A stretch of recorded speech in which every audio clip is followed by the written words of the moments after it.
بسم اللہ الرحمن الرحیم. دیکھیے رسول اللہ صلی اللہ علیہ وسلم کی پیدائش کے موقع پر پہلی بات تو یہ کہ صحابہ کرام نے یوم پیدائش کو نہیں منایا اور نہ یوم وفات کو منایا ہے. کوئی بھی چیز جب دین سمجھ کے کی جاتی ہے تو اس کے لیے قرآن و سنت سے ثبوت کا ہونا ضروری ہے. اگر ہمیں یوم پیدائش کے حوالے سے ہمارے پاس کوئی بھی تعلیمات نہ ہوتی تو بھی اتنا کافی تھا اس بات کے لیے کہ ہم یوم ولادت کو باقاعدہ سیلیبریٹ نہیں کر سکتے یا یوم وفات کو برسی نہیں منا سکتے ہم. لیکن ہمیں کچھ احادیث ملتی ہیں جن سے ہمیں اشارہ ملتا ہے کہ اگر نبی کا کسی کو یوم ولادت معلوم ہو تو اس یوم ولادت کو پھر نبی نے کیا کیا ہے. ہمارے پاس مشہور حدیث ہے بخاری مسلم کی کہ آپ صلی اللہ علیہ وسلم پیر کے دن کا روزہ رکھتے تھے. صحابہ نے پوچھا کہ یا رسول اللہ آپ کیوں روزہ رکھتے ہیں؟ تو آپ نے فرمایا یہ میرا پیدائش کا دن ہے. تو اس سے ہمیں کیا پتہ چلا کہ دیکھیے روزہ اور تہوار جمع نہیں ہو سکتے، یعنی عید اور روزہ جمع نہیں ہو سکتے. آپ جب کسی بھی چیز کو سیلیبریٹ کرتے ہیں یا مناتے ہیں تو روزہ رکھ کے نہیں مناتے. بالکل. مثال کے طور پر آپ کو کوئی خوشی پہنچی ہو، آپ کا بیٹا امتحان میں پاس ہو گیا، تو آپ یہ نہیں کہیں گے کہ بھئی چونکہ میرا بیٹا امتحان میں پاس ہو گیا لہذا میں کھاؤں گا نہیں اب. ٹھیک ہے نا. کھانے سے پرہیز کر کے خوشی نہیں منائی جاتی، کھلا پلا کے خوشی منائی جاتی ہے. تو آپ صلی اللہ علیہ وسلم نے پیر کے دن روزہ رکھ کے یہ ثابت کر دیا، گویا امت کو یہ سبق دے دیا کہ میرا جو یوم ولادت ہے اس کو باقاعدہ سیلیبریٹ نہیں کیا جا سکتا. دیکھتے ہیں عید الفطر میں روزہ رکھنا حرام ہے، عید الاضحیٰ میں روزہ رکھنا حرام ہے، اور جمعہ میں بھی چھوٹی عید قرار دیا گیا ہے اس کو. تو جمعے کو بھی روزے کے ساتھ خاص کرنا ناپسند کیا گیا ہے کہ اس کی فضیلت سمجھ کے آپ جمعے کی روزہ رکھیں، کیونکہ عید کا تصور ہے اس میں. تو ایک تو ہمیں یہ ہدایات ملتی ہیں. دوسری ہمیں اگر ہم قرآن و سنت پہ اور شریعت کے مزاج پہ غور کرتے ہیں تو ہم دیکھتے ہیں کہ بھئی یہودیوں کے لیے جو دن تھا وہ ہفتے کا دن تھا، جو ان کی گویا چھوٹی عید تھی، جو مقدس دن تھا، ہفتے میں سب سے بڑا دن تھا وہ. اور اللہ نے عیسائیوں کے لیے اتوار کا دن رکھا. عیسائی یہودیوں کے بعد آئے تو ہفتے کے بعد ان کا اتوار. ہم عیسائیوں کے بعد آئے تو ہمارے لیے پیر ہونا چاہیے تھا، اور وہ نبی کا یوم ولادت بھی تھا تو وہ اور زیادہ اس کا تقاضا تھا کہ ہمارے لیے بڑا دن پیر کو قرار دیا جائے. لیکن آپ دیکھیں شریعت نے اس دن کو اہمیت نہیں دی بلکہ جمعے کے دن کو کر دیا اور اس کو عید قرار دے دیا ہمارے لیے.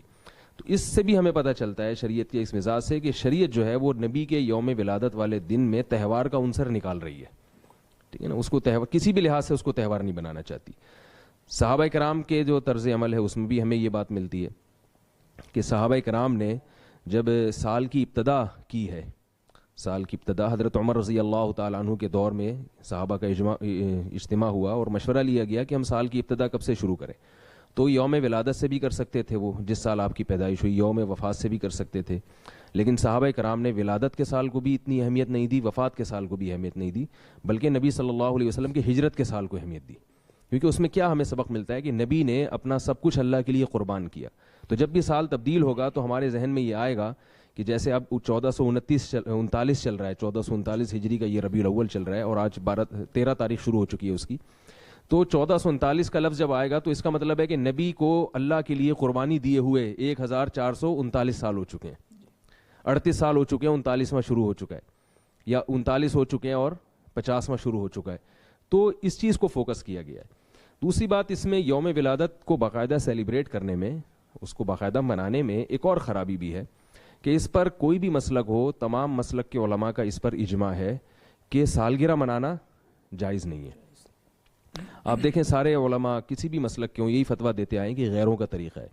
بعض لوگ کہتے ہیں ہم یہ سالگرہ نہیں منا رہے، تو فقہاء لکھتے ہیں العبرۃ للمعانی لا للالفاظ. یہ دیکھا جائے گا کہ ہو کیا رہا ہے، الفاظ نہیں دیکھے جائیں گے.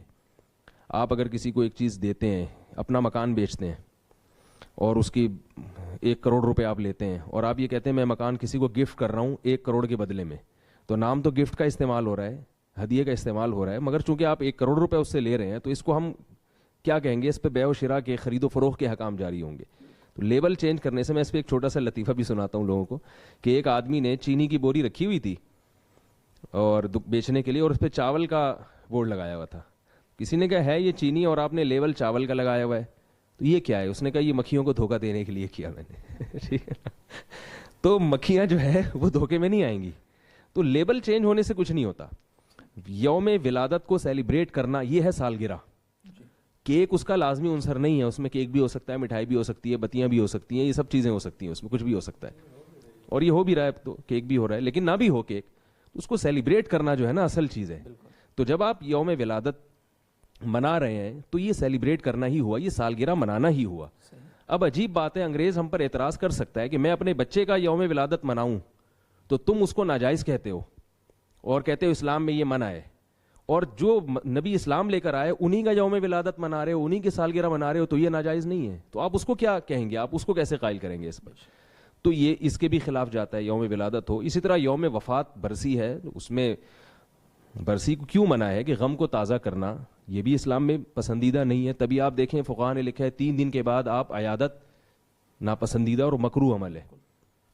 تعزیت کرنا کسی کی 3 دن کے بعد میت کی مکروہ ناپسندیدہ عمل ہے, کیونکہ آپ اس کو کھینچ نہیں سکتے زیادہ. غم ہوا ہے 3 دن, اور عورت کے لیے شوہر مر جائے تو 4 مہینے 10 دن سے زیادہ وہ نہیں کر سکتی ہے, غم منا نہیں سکتی ہے. غم کا مطلب یہ جو مخصوص طریقے سے, تو اب یہ نہیں کر سکتی کہ چونکہ میرے شوہر کا 1 جنوری کو انتقال ہوا تھا تو ہر 1 جنوری کو میں عدت میں بیٹھ جاؤں گی آ کے, ایسا نہیں ہے. 4 مہینے 10 دن عورت کے لیے رکھے, اس کے بعد نہیں. اور عام حالات میں جو آپ غم کو کسی حد تک آپ جو یعنی تعزیت وغیرہ کر کے شیئر کر سکتے ہیں, وہ 3 دن رکھا گیا ہے, تو ایک لمٹ کر دی. تو برسی کا بھی تصور اسلام میں نہیں ہے کہ یوم وفات منایا جائے, اور اسلام میں سالگرہ کا بھی تصور نہیں ہے. تو اس لیے میں یہ سمجھتا ہوں کہ میں کیا, جو بڑے علماء ہیں وہ سب یہ کہتے ہیں کہ یوم ولادت کو باقاعدہ سیلیبریٹ کرنا یہ غلط ہے.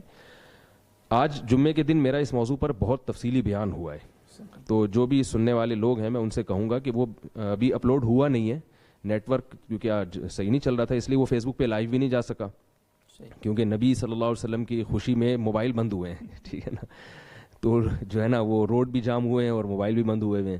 میں خود یہاں پہنچنے میں مجھے بہت ٹائم لگا ہے, ٹریفک بہت زیادہ جیم تھا.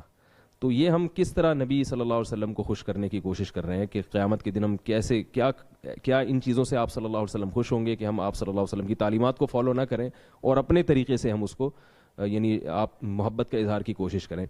تو میں لوگوں سے ایک گزارش کروں گا کہ وہ اس بیان کو لازمی سنیں جب اپلوڈ ہو جائے. آج بیان ہوا ہے جمعے کا, اس میں بہت تفصیل سے میں نے اس پر نمبر وار تقریباً 10 یا 11 دلائل دیے. اور ایک آخری بات جو میں خلاصے کے طور پر کہ دیکھیں, ہمیں جب بھی کسی سے محبت ہوتی ہے تو محبوب کو اپنی طریقے سے راضی نہیں کیا جاتا, بلکہ یہ دیکھا جاتا ہے محبوب کا مزاج کیا ہے, محبوب کا مزاج کیا ہے. تو جس سے محبت ہے اس کو خوش کرنے کے لیے وہ کام کرنا پڑے گا جو محبوب چاہتا ہے, جسے پشتوں میں کہتے ہیں نا اخپل طریقہ, ٹھیک ہے نا, اخپل طریقے سے نہیں ہوگا. تو صحابہ کرام کو سب سے زیادہ محبت تھی رسول اللہ صلی اللہ علیہ وسلم سے. انہوں نے نبی کو کیسے راضی کیا, ربیع الاول میں انہوں نے کیا کیا. نعت پڑھنا بھی ٹھیک ہے, ربیع الاول میں آپ اگر الگ سے نعتیں پڑھتے ہیں تو کیونکہ ایک مناسبت ہے نبی صلی اللہ علیہ وسلم سے اس مہینے کی, تو نعت پڑھنا کوئی پابندی نہیں ہے. سیرت کے نام پہ جلسہ کرنا وہ پورے سال کبھی بھی ہو سکتا ہے, اس میں بھی ہو سکتا ہے. لیکن یہ جو بڑے بڑے جلوس نکالے جا رہے ہیں, خوبصورت کپڑے پہنے جا رہے ہیں اور ڈیک لگائے جا رہے ہیں اور مٹھائیاں بانٹی جا رہی ہیں اور بتیاں لگائی جا رہی ہیں, یہ چیزیں اسلام میں نہیں ہیں. اور ایک آخری بات یہ کہ اسلام میں جتنے بھی تہوار ہیں وہ دن کی روشنی میں ہوتے ہیں. عید الفطر ہے, عید الاضحیٰ, 2 تہوار ہیں دن کی روشنی میں. غیر مسلموں کے تہوار عام طور پر رات کو ہوتے ہیں. آپ کرسمس دیکھ لیں, رات کو جو ان کا دھوم دھڑکا ہوتا ہے وہ دن میں نہیں ہوتا. تو عید میلاد النبی جو ہے, جو آج کل جس طرح سے منائی جا رہی ہے, اس میں رات کو زیادہ منائی جاتی ہے, دن میں کم. خود یہ چیز شریعت کے خلاف ہے, کیونکہ جو بتیاں ہیں, لائٹیں ہیں, وہ رات کو زیادہ جگمگاتی ہیں, تو دن میں وہ منائی نہیں جا سکتی اس طریقے سے. تو یہ چیز بھی شریعت کے مزاج کے خلاف ہے کہ تہوار اگر یہ ہوتا تو دن میں ہوتا. اور بات سے بات یاد آتی ہے تو ایک اور بات آپ کی خدمت پہ پیش کروں کہ کسی بھی قوم میں, کسی بھی مذہب میں جو ان کا تہوار ہے نا, اس میں سب کا اتفاق ہوتا ہے. بالکل آپ دیکھیں جو لبرل ہندو ہیں وہ بھی ہولی کے دن ہولی مناتے ہیں, جو لبرل عیسائی ہیں وہ بھی 25 دسمبر کو کرسمس منائیں گے. بہت ہی کوئی بالکل ہی مذہب سے باغی ہو تو وہ نہیں منائے گا, لیکن کوئی بھی اس میں اختلاف نہیں ہوتا تہواروں میں. مسلمانوں میں جتنے بھی فرقے ہیں, جتنے بھی مسلک ہیں, عید الفطر کو سب مناتے ہیں. عید الفطر ہے, یکم شوال کو اجماع ہے کہ یہ ہمارا تہوار ہے. 10 ذی الحجہ کا اجماع ہے کہ یہ عید الاضحیٰ کا دن ہے.